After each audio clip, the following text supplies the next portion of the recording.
আসসালামু আলাইকুম আমার প্রিয় মুসলমান ভাই ও বোনেরা।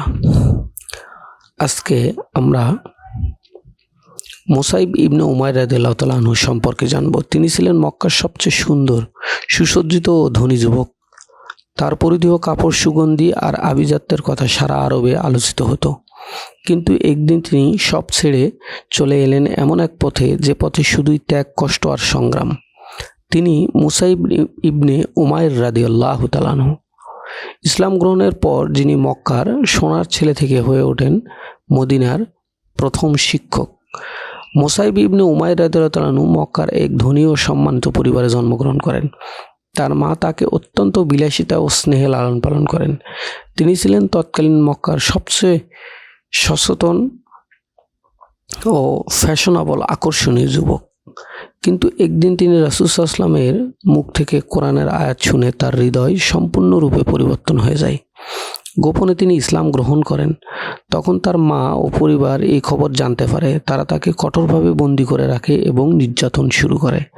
কিন্তু মুসাইব রাদিয়াল্লাহু তাআলা তার ঈমানের জন্য সবকিছু সহ্য করেন। অবশেষে তিনি হাবশায় হিজরত করেন। পরে মক্কায় ফিরে এসে আবার মদিনায় হিজরত করেন। সেখানে রাসূল সাল্লাল্লাহু আলাইহি ওয়াসাল্লাম তাকে ইসলামের ইতিহাসে প্রথম দূত হিসেবে নিয়োগ দেন। মুসাব রাদিয়াল্লাহু তাআলা আনহু এর দায়িত্ব ছিল মদিনার মানুষের কাছে ইসলামের বার্তা পৌঁছে দেওয়া এবং তাদের প্রশিক্ষণ দেওয়া। তার বুদ্ধিমত্তা, চরিত্র ও জ্ঞানের মাধ্যমে তিনি অনেককে ইসলামের পথে আনেন, যার মধ্যে রয়েছে মদিনার প্রভাবশালী নেতা সাদ ইবনে মুআজ রাদিয়াল্লাহু তাআলা আনহু। এই অধ্যায়ে দেখানো হবে কিভাবে তিনি মদিনায় ইসলামী সমাজ গঠনের ভিত্তি স্থাপন করেন। বদরের যুদ্ধে মুসাব রাদিয়াল্লাহু তাআলা আনহু অংশগ্রহণ করেন। এই যুদ্ধে তিনি তার নিজের ভাই ও আত্মীয়দের মুখোমুখি হন, কিন্তু ঈমানের শক্তিতে তিনি সত্যের পক্ষে অটুট থাকেন। উহুদের যুদ্ধ তাকে রাসূল সাল্লাল্লাহু আলাইহি ওয়াসাল্লামের পতাকা বহনের গৌরবময় দায়িত্ব দেওয়া হয়। যুদ্ধের ময়দানে তিনি অসাধারণ বীরত্ব প্রদর্শন করেন, কিন্তু শেষ পর্যন্ত শাহাদাত বরণ করেন। উহুদের যুদ্ধে মুসাব রাদিয়াল্লাহু তাআলা আনহু শাহাদাতের পর একটি মর্মস্পর্শীয় ঘটনা রয়েছে। তার মৃতদেহ দেখে সাহাবায়ে কেরাম কাঁদতে থাকেন, কারণ তার শরীর ঢাকার মতো কোনো কাপড় ছিল না। রাসূল সাল্লাল্লাহু আলাইহি ওয়াসাল্লাম তার দিকে তাকিয়ে বলেছিলেন, তোমরা যখন তাকে দেখো তখন মনে পড়ে তিনি কত সুন্দর যুবক এবং জীবনযাপন করতেন, কিন্তু আজ তিনি আল্লাহর পথে এমনভাবে শাহাদত বরণ করেন যে তার শরীর ঢাকার মতো একটি কাপড়ও নেই। মুসাব ইবনে উমাইর রাদিয়াল্লাহু তাআলা আনহুর জীবন থেকে আমরা শিখতে পারি যে আল্লাহর সন্তুষ্টি ও সত্যের পথে চলতে গিয়ে অর্থ, সম্পদ, পরিবার ও বিলাসিতা ত্যাগ করা কতটা গুরুত্বপূর্ণ। তিনি ছিলেন তরুণদের জন্য এক উজ্জ্বল আদর্শ, যিনি পৃথিবীর সব সুখ সম্পদ ত্যাগ করে আখিরাতের অত্যন্ত জীবনের পথ বেছে নেন। তার জীবন আমাদের শিক্ষা দেয় সাফল্যের জন্য শুধু বস্তুগত সম্পদ নয়, বরং আল্লাহর নৈকট্য ও সম্মানিত মৃত্যু।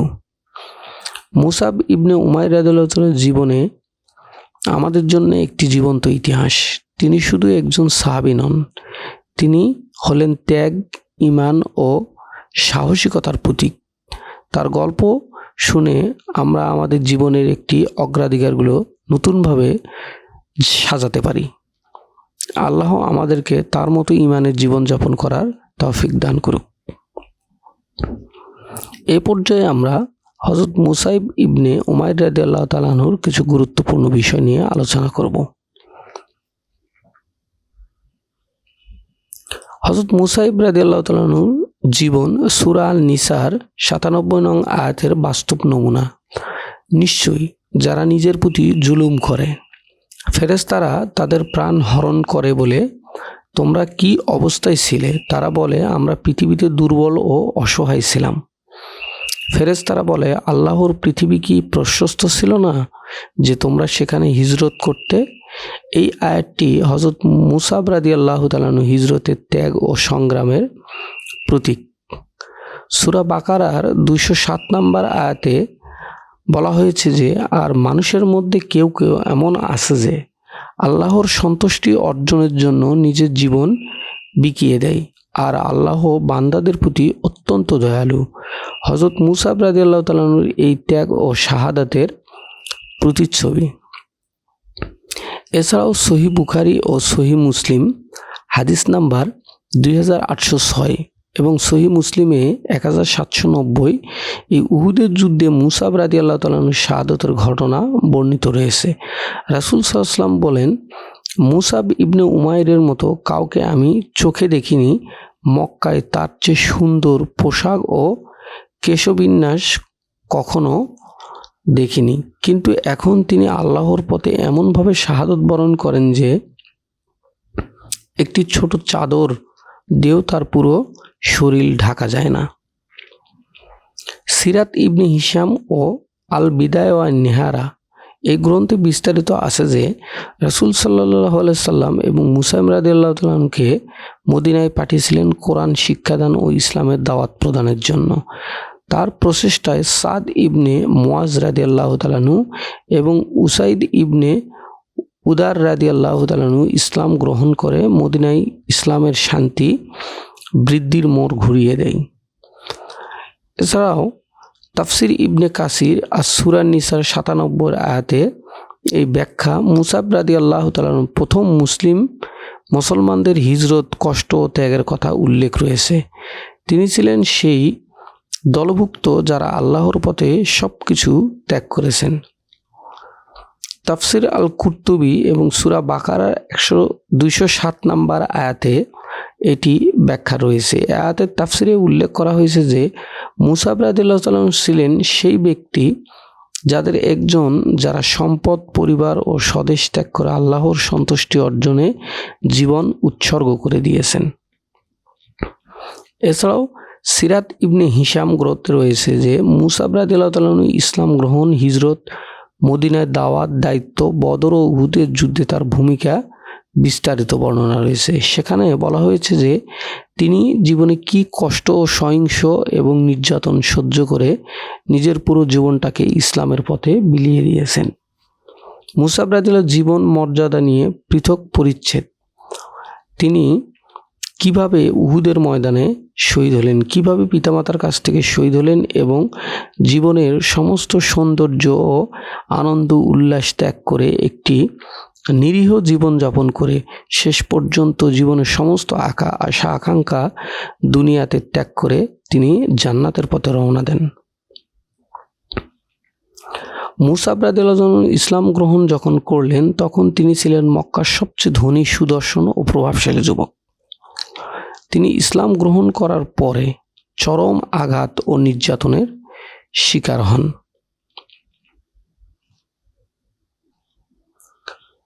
তার মা খুনাস বিনতু মালিক এবং পরিবারের সদস্যরা প্রথমে তাকে বাড়ির একটি কক্ষে একটি গোপন স্থানে বন্দী করে রাখেন। তাকে শৃঙ্খলাবদ্ধ করা হয়েছিল যাতে তিনি রাসূল সাল্লাল্লাহু আলাইহি ওয়াসাল্লামের সংস্পর্শে যেতে না পারেন। তার মা চেয়েছিল তার বিলাসিতা জীবন তাকে ইসলাম থেকে ফিরিয়ে আনবে, তাই তিনি বলতেন, তুমি এই ধর্ম ত্যাগ করো, তাহলে তোমাকে আবার সেই সুন্দর পোশাক ও সুগন্ধি ও সম্মান ফিরিয়ে দেওয়া হবে।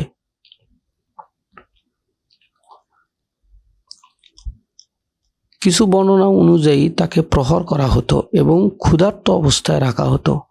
তিনি যে কক্ষে বন্দী ছিলেন সেখানে পর্যাপ্ত আলো, বাতাস ও সুবিধা থেকে বঞ্চিত করা হতো। তার মা এবং ভাই আবু আজিজ ইবনে উমাইর, যিনি তখনও মুশরিক ছিলেন, তাকে মানসিকভাবে ভাঙতে চেষ্টা করতেন। পরিবার তার সমস্ত আর্থিক সুবিধা বন্ধ করে দেওয়া হয়। যে যুবক একসময় মিস্ক ও আম্বার সুগন্ধি ব্যবহার করতেন তাকে সেসব থেকে সম্পূর্ণ বিচ্ছিন্ন করা হয়। মক্কার সমাজে তিনি সামাজিকভাবে বহিষ্কৃত হয়ে পড়েন। আগে যার সবাই মিশতে চাইতো এখন তাকে এড়িয়ে চলে। তার পোশাক পরিচ্ছদ ও বিলাসিতার সামগ্রী কেড়ে নেওয়া হয়।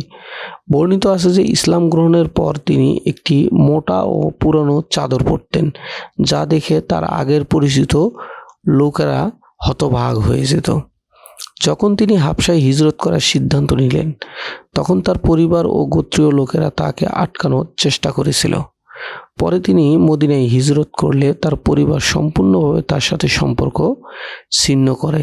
তার মা শপথ করেছিলেন যে তিনি মুসাবের মুখ আর কখনো দেখবেন না এবং তার সাথে কোনো সম্পর্ক রাখবেন না। তার মা, যিনি তাকে সবচেয়ে বেশি ভালোবাসতেন, তিনি তার প্রতি বিরূপ ও শত্রুতা পূর্ণ হয়ে ওঠেন। পরিবারের ভালোবাসা ও স্নেহ থেকে সম্পূর্ণ বঞ্চিত হয়েছিল তার জন্য একটি গভীর মানসিক যন্ত্রণা। মক্কায়, সেই সমাজ যেখানে তিনি আগে অত্যন্ত সম্মানিত ছিলেন, সেখানে এখন তাকে উপহাস ও তিরস্কার সহ্য করতে হয়েছিল। বদরের যুদ্ধে তার ভাই আবু আজিজ ইবনে উমাইর মুশরিক বাহিনীর পক্ষে যুদ্ধ করেছিলেন। মুসাব রাদিয়াল্লাহুকে তার নিজের ভাইয়ের বিরুদ্ধে যুদ্ধ করতে হয়েছিল। এই মানসিক সংঘাত ছিল তার এক ধরনের গভীর নির্যাতন। পরে আবু আজিজ বন্দী হলে মুসাব রাদিয়াল্লাহু তার ভাইয়ের প্রতি দয়া দেখালেন এবং পরিবারের সাথে তার সম্পর্ক ছিন্ন থেকে যায়।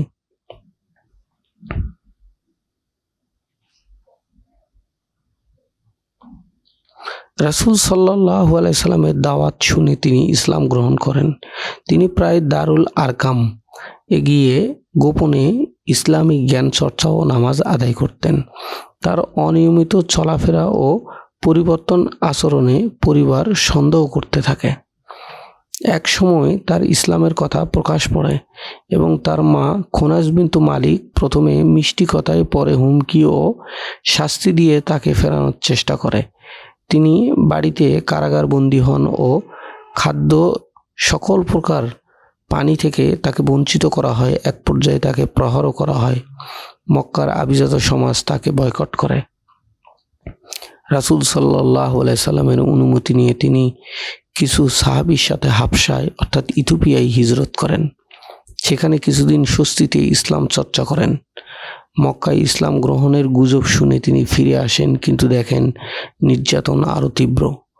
আবার গোপনে জীবনযাপন শুরু করে। আকাবার দ্বিতীয় শপথের পর রাসূল সাল্লাল্লাহু আলাইহি ওয়াসাল্লাম তাকে মদিনায় প্রেরণ করেন আনসারদের কোরআন ও ইসলাম শিক্ষা দেওয়ার জন্য। তার শিক্ষা ও চরিত্রের প্রভাবে মদিনার বড় নেতা সাদ ইবনে মুআজ এবং উসাইদ ইবনে উদার রাদিয়াল্লাহু তাআলা আনহু ইসলাম গ্রহণ করেন। এটি মদিনায় ইসলামের ভিত্তিকে আরও শক্তিশালী করে। বদরের যুদ্ধে তিনি তার মুশরিক ভাই আবু আজিজ এর মুখোমুখি। তিনি পরিবারের চেয়ে ঈমানকে বেছে নেন। তিনি স্বাভাবিক যোদ্ধা না হলেও ঈমানের শক্তিতে একজন বড় ধরনের যোদ্ধা ছিলেন। রাসূল সাল্লাল্লাহু আলাইহি ওয়াসাল্লাম তাকে উহুদের যুদ্ধে পতাকাবাহী নিযুক্ত করেন। তিনি পতাকা হাতে বলেছিলেন, আল্লাহু আকবার। মুহাম্মদ সাল্লাল্লাহু আলাইহি ওয়াসাল্লাম কেবল রাসূল, তার পূর্বে অনেক রাসূল গত হয়েছেন। তিনি একের পর এক শত্রুকে পরাস্ত করতে থাকেন। ইবনে কুমাইয়া নামক এক কাফের যোদ্ধা তাকে হত্যা করে। মুসাব রাদিয়াল্লাহু তাআলা পতাকা না ফেলে নিজের হাত দিয়ে পতাকা ধরে রাখার চেষ্টা করেন, কিন্তু দ্বিতীয় আঘাতে তার ডান হাত পুরা কেটে পড়ে যায়। তিনি বাম হাতে পতাকা ধরেন, সেটিও কেটে ফেলে দেওয়া হয়। শেষ পর্যন্ত তিনি বাহু ও বুক দিয়ে পতাকা ধরে রাখেন এবং শাহাদাত বরণ করেন। তার শরীর ঢাকার মতো পর্যাপ্ত কাপড় ছিল না। একটি ছোট চাদর দিয়ে ঢাকলে তার পা বের হতো, পা ঢাকা হলে তার মাথা বের হতো। এক পর্যায়ে রাসূল সাল্লাল্লাহু আলাইহি ওয়াসাল্লাম তার লাশের পাশে দাঁড়িয়ে বলেন, মক্কায় মুসাইবের চেয়ে অধিক সুন্দর পোশাক ও সাজগোজ কারো দেখিনি, কিন্তু আজ আমি দেখছি আল্লাহর পথে তার এই অবস্থা। তার এক পর্যায়ে তার পা ঘাস দিয়ে ঢেকে দেওয়া হয়। তাকে উহুদ প্রান্তরে শহীদের সাথে দাফন করা হয়। রাসূল সাল্লাল্লাহু আলাইহি ওয়াসাল্লাম নিজ হাতে তার জন্য দোয়া করেন। তিনি কোমলতা, যুক্তি ও জ্ঞানের মাধ্যমে দাওয়াত দিতেন, যা ইসলামী দাওয়াতের আদর্শপন্থী। তিনি প্রমাণ করেন যে একজন আভিজাত বিলাসী যুবক কিভাবে সবকিছু ত্যাগ করে আল্লাহর পথে জীবন উৎসর্গ করতে পারে। তার জীবন সূরা হাশরের 9 নং আয়াতে তারা নিজেদের উপর অন্যদের অগ্রাধিকার দেয়, জীবন্ত একটি ব্যাখ্যা। হযরত আবু বকর সিদ্দিক রাদিয়াল্লাহু তাআলা আনহু তাকে কিভাবে মূল্যায়ন করেছিলেন? বলেছিলেন, মুসাইব ইবনে উমাইর কত মহান কাজ করেছেন। তিনি সত্যের জন্য সকল সুখ সম্পদ ত্যাগ করলেন, আর তিনি আমাদের জন্য ত্যাগের অনুকরণীয়, অনুসরণীয় এবং উদাহরণ হয়ে রইলেন। হাবশায় হিজরতকারীদের তালিকা প্রস্তুত করার সময় এবং মদিনায় ইসলামের ভিত্তি স্থাপনে মুসআবের ভূমিকা কথা স্মরণ করে আবু বকর রাদিয়াল্লাহু তাআলা আনহু এই মন্তব্য করেন। হযরত ওমর ইবনুল খাত্তাব রাদিয়াল্লাহু তাআলা আনহু মুসাইব রাদিয়াল্লাহু তাআলা আনহু সম্পর্কে বলেন যে, আমরা মুসাইব ইবনে উমাইরের প্রতি ঈর্ষা করতাম আল্লাহ তাকে যে সৌন্দর্য ও ধন সম্পদ দিয়েছেন তার জন্য। অতঃপর ইসলামের পর আমরা তাকে দেখলাম জীর্ণ পোশাক ও ক্ষুধার্ত অবস্থায়। তখন আমরা বুঝলাম যে ঈমান দুনিয়ার চেয়ে উচ্চ, অনেক উঁচু। ওমর রাদিয়াল্লাহু তাআলা খেলাফতকালে যুবকদের উদ্দেশ্যে বক্তৃতায় মুসাইব রাদিয়াল্লাহু তাআলা আনহুর এই উদাহরণ দিতে গিয়ে পার্থিব মোহ ত্যাগের শিক্ষা দেন। হযরত ওসমান ইবনে আফফান রাদিয়াল্লাহু তাআলা আনহু তিনি বলেন, মুসাইব ইবনে উমাইর উদাহরণ হলো উজ্জ্বল বাতির মতো, যা ইসলামের জন্য আলো দিত, তারপর নিভে গেল, যাতে জান্নাতে চিরজীবী পায়। হযরত আলী ইবনে আবি তালিব রাদিয়াল্লাহু তাআলা আনহু তিনি মুসাইব রাদিয়াল্লাহু তাআলা সম্পর্কে বলেন যে, আমি উহুদের দিন মুসাইব ইবনে উমাইরকে দেখেছি, তাকে আঘাত মেরেনি, বরং আল্লাহ তার রাসূলের প্রতি ভালোবাসায় তাকে মেরেছে। আলী রাদিয়াল্লাহু তাআলা উহুদের যুদ্ধে মুসাইব রাদিয়াল্লাহু তাআলার আত্মত্যাগ প্রত্যক্ষ করেছিলেন এবং পরবর্তীতে যুদ্ধের বর্ণনা দিতে গিয়ে তিনি এই কথা বলেন। খোলাফায়ে রাশেদার যুগে যে সমস্ত বিষয়গুলো উল্লেখ রয়েছে তা মুসাইব ইবনে উমাইর ছিলেন অগ্রগামীদের অন্তর্ভুক্ত, যাদের কথা খলিফাগণ নেকি স্থানগুলোতে উল্লেখ করতেন এবং জিহাদে নিজেকে নিবেদিত করার ক্ষেত্রে তার উদাহরণ দেওয়া হতো। খোলাফায়ে রাশেদার যুগে মুসাইব রাদিয়াল্লাহু ছিলেন ত্যাগ, ঈমান ও জিহাদের জীবন্ত প্রতীক।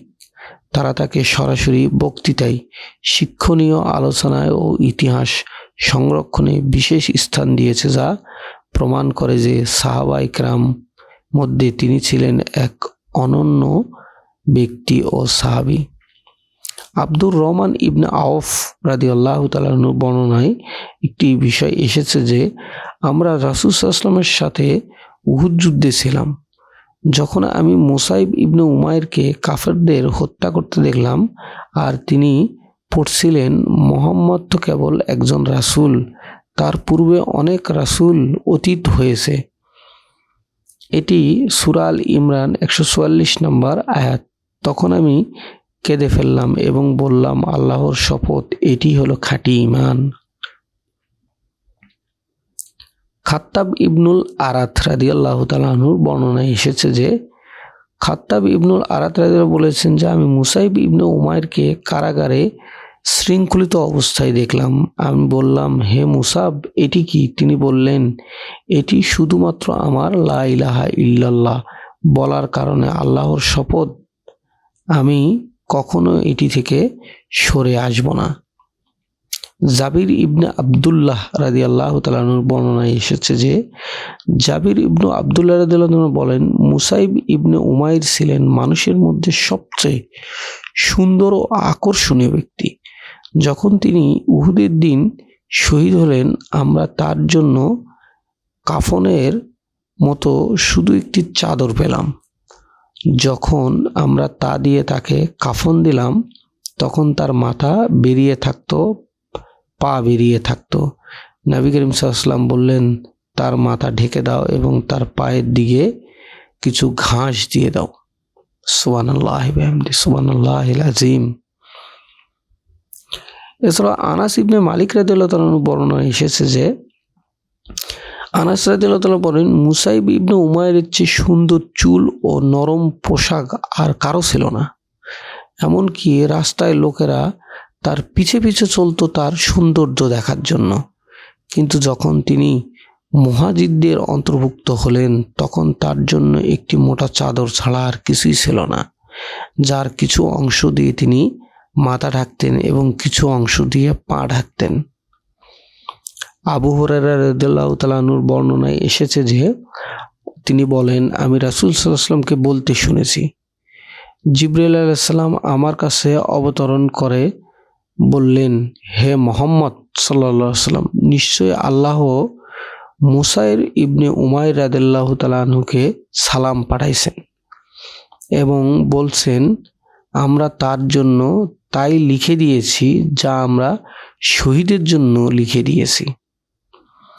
সাদ ইবনে আবি আক্কাস রাদিয়াল্লাহু তাআলা আনহু বর্ণনা করেন যে তিনি বলেন, আমরা মুসাইব ইবনে উমাইরকে প্রথম শিক্ষক বলতাম, কারণ তিনি ছিলেন প্রথম ব্যক্তি যিনি মদিনায় কোরআন পাঠ করেছিলেন এবং মদিনাবাসীদের তা শিক্ষা দিয়েছেন। উম্মুল মুমিনিন আয়েশা রাদিয়াল্লাহু তাআলা আনহুর বর্ণনায় এসেছে যে আয়েশা রাদিয়াল্লাহু তাআলা আনহু বলেন, মুসাইব ইবনে উমাইর সৌন্দর্য ও সম্পদের উদাহরণ ছিলেন। যখন তিনি ইসলাম গ্রহণ করলেন, তখন তিনি জুহুদ ও তাকওয়ার উদাহরণ হয়ে গেলেন। রাসূল সাল্লাল্লাহু আলাইহি ওয়াসাল্লাম বলতেন, মুসাইবের দিকে দেখো কিভাবে তিনি ধনী হওয়ার পর দারিদ্র্যের উপর ধৈর্য ধারণ করেছেন। হাসান বসরি তাবি এর বর্ণনায় এসেছে যে তিনি বলেন, মুসাইর ইবনে উমাইরের কথা সবসময় জ্ঞানীদের মজলিসে উল্লেখ করা হতো যে তিনি মুহাজিরদের মধ্যে ত্যাগের অনুকরণীয় দৃষ্টান্ত ছিলেন। বদরি সাহাবীগণকে এ নামে ডাকা হয় কারণ তিনি ছিলেন তাদের মধ্যে প্রথম হিজরতকারী। মুসাইব ইবনে উমাইর রাদিয়াল্লাহু তাআলা আনহু তিনি 594 খ্রিস্টাব্দে নবুয়াতের প্রায় 15 বছর পূর্বে মক্কায় সঠিক দিন, তারিখ ও এই অনুযায়ী নথিভুক্ত নেই তিনি জন্মগ্রহণ করেন। উমাইর ইবনু হাশিম ইবনে আবদে মানাফ তার পিতা ছিল। মাতা ছিল হচ্ছে খনাস বিনতু মালিক ইবনুল মুদাররির, ধনী ও প্রভাবশালী মহিলা। তিনি ছিলেন মক্কার সবচেয়ে ধনী ও সুদর্শন যুবক। তার মা তাকে অত্যন্ত বিলাসিতা জীবনযাপন করিয়েছেন। ইসলামের পূর্বে তিনি হামনা বিনতে জাহশ রাদিয়াল্লাহুকে বিবাহ করেছিলেন, পরবর্তীতে তাকে তালাক দেন। ইসলাম গ্রহণের পর তিনি উম্মুল মুমিনিন খাদিজা রাদিয়াল্লাহু তাআলা আনহুর ভাতিজি এবং আবু সুফিয়ান রাদিয়াল্লাহু তাআলা আনহুর বোন ফাতেমা বিনতে ওয়ালিদ ইবনুল মুগিরা আল মাকজুমিয়াকে বিবাহ করেন। বিবাহর বছর 622 হিজরি মদিনায় হিজরতের পরে। তার একমাত্র সন্তান ছিলেন মুহাম্মদ ইবনুল মুসআব।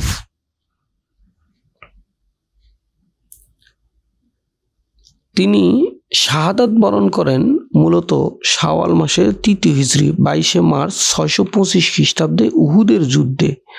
মুসাব রাদিয়াল্লাহু শহীদ হওয়ার কারণে তাকে জানাজার নামাজ ছাড়াই দাফন করা হয়, কারণ রাসূল সাল্লাল্লাহু আলাইহি ওয়াসাল্লাম বলেছেন যে শহীদের জানাজার নামাজ পড়া হয় না। এটি সহিহ বুখারী হাদিস নাম্বার 1279-তে উল্লেখ রয়েছে। তবে রাসূল সাল্লাল্লাহু আলাইহি ওয়াসাল্লাম উহুদের শহীদদের জন্য দোয়া ও ইস্তেগফার করেছিলেন এবং তাদেরকে রক্তাক্ত অবস্থায় দাফন করেছিলেন, পোশাক বা পরিবর্তন না করেই।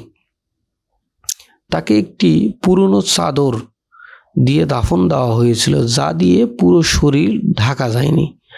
রাসূল সাল্লাল্লাহু আলাইহি ওয়াসাল্লাম নির্দেশ দেন, মাথা ঢেকে দাও এবং পায়ের দিকে কিছু ঘাস দিয়ে দাও।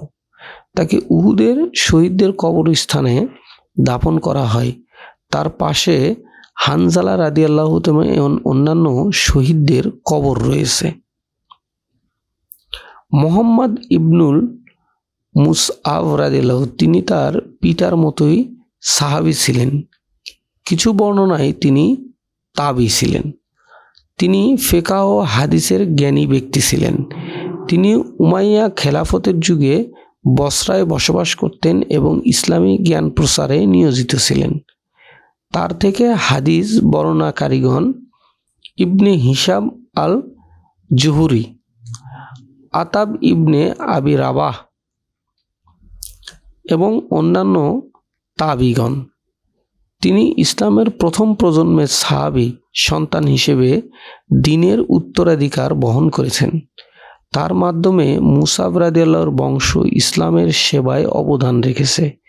কিছু বর্ণনার মতে তিনি হাদিস বর্ণনা ও ফতোয়া প্রদানে সক্রিয় ছিলেন। মুসাব ইবনে উমাইর রাদিয়াল্লাহু তাআলা আনহু ছিলেন ইসলামের প্রথম ত্যাগী প্রতীক। তার জীবন, শাহাদাত এবং বংশধরদের অবদান ইসলামের ইতিহাসে স্বর্ণ অক্ষরে লিপি রয়েছে। তিনি প্রমাণ করেন যে ঈমানের মূল্য সব সম্পদে ও সুখের চেয়ে বড়। তার সন্তান ও বংশধারা ইসলামের জ্ঞান ও সেবার ধারা অব্যাহত রেখেছে, যা মুসলিম উম্মার জন্য গৌরবময়। আসসালামু আলাইকুম ওয়া রাহমাতুল্লাহি ওয়া বারাকাতুহু।